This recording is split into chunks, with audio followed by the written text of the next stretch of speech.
خطرناک قسم کا مسئلہ ہے، لیکن کیونکہ بہت افسوس کے ساتھ مجھے کہنا پڑتا ہے کہ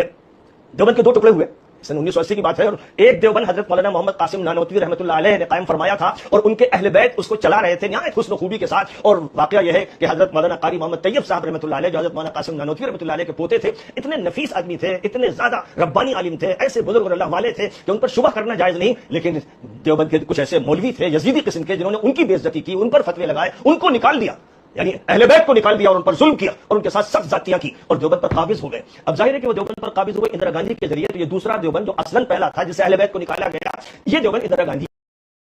حضرات اہل سنت، آج ہم کو معلوم ہوا کہ دارالعلوم دیوبند، جس کے بانی کا نام لے کر کے دیوبندی عوام کو دھوکہ دیتے ہیں اور کہتے ہیں کہ دارالعلوم دیوبند بنانے والا، اس کا بانی جو ہے وہ مولوی قاسم نانوتوی ہے، تو اصل بات یہ ہے کہ قاسم نانوتوی دارالعلوم دیوبند کا بانی نہیں ہے، اور یہ ہم نہیں کہہ رہے ہیں بلکہ یہ ایک دیوبندی عالم کہہ رہا ہے. اور دیوبندی عالم کی زبانی آپ نے خود سماعت فرمایا کہ وہ کہتا ہوا نظر آ رہا ہے کہ دارالعلوم دیوبند کی جو بانی ہے وہ قاسم نانوتوی نہیں بلکہ وہ اندرا گاندھی ہے. یعنی دارالعلوم دیوبند کی بنیاد جو رکھی گئی وہ کس کے ہاتھوں رکھی گئی، اب آپ سمجھ لیجئے. تو جن کے ہاتھوں دارالعلوم دیوبند کی بنیاد رکھی گئی ہے، سمجھ لیجئے وہاں سے دین کا کیا کام ہو سکتا ہے. حضرات اہل سنت، یہاں کچھ دیوبندی آئیں گے اور وہ کہتے ہوئے نظر آئیں گے کہ یہ دیوبندی عالم نہیں ہے، یہ دیوبندی عالم نہیں ہے. تو ہم بتا دیں کہ چھوٹے چھوٹے دیوبندیوں کے یہ کہنے سے کہ دیوبندی عالم نہیں ہے کچھ نہیں ہوتا. ابھی یہ مرا ہے سلمان ندوی، تو اس کے مرنے پر بڑے بڑے دیوبندیوں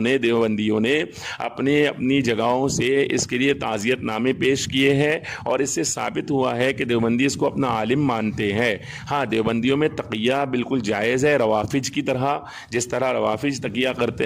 کرتے ہیں، ایسے ہی دیوبندی بھی تقیہ کرتے ہوئے عوام میں یہ کہتے ہوئے نظر آتے ہیں کہ ہمارا عالم نہیں ہے. اور حضرات اہل سنت، اگر اس پر بھی کوئی نہ مانے اور یہ کہے کہ نہیں یہ ہمارا عالم نہیں ہے، آپ جھوٹ بول رہے ہیں، تو اس کو یوٹیوبر کی ویڈیوز دکھا کر کے، امتیاز بلاموی یوٹیوبر ہے، اس کی ویڈیوز دکھائیے اور اس کو بتائیے کہ جس طرح طاہر القادری کو یہ بریلوی عالم کہتا ہوا نظر آتا ہے، ایسے ہی جتنا طاہر القادری بریلوی ہے اتنا ہی سلمان ندوی دیوبندی ہے. تو اگر یہ دیوبندی نہیں ہے تو وہ بھی بریلوی نہیں ہے، اور اگر وہ بریلوی ہے یوٹیوبر کے بقول تو پھر یہ بالکل دیوبندی ہے. تو حضرات اہل سنت، آج پتہ لگا کہ دارالعلوم دیوبند کے بانی جو ہے وہ قاسم نانوتوی نہیں ہے بلکہ اندرا گاندھی ہے. اور یہ ہمارا جواب نہیں ہے بلکہ ویڈیو آپ دیکھ ہی چکے ہیں، ملاحظہ کر چکے ہیں کہ کس نے کہا ہے. تو حضرات اہل سنت، ویڈیو کیسی لگی آپ کو ضرور کمنٹ باکس کے اندر بتائیے گا، اور لوگوں تک بھی پہنچائیے اور لوگوں کو بتائیے کہ اصل میں دیوبند کا بانی قاسم نانوتوی نہیں بلکہ اندرا گاندھی ہے.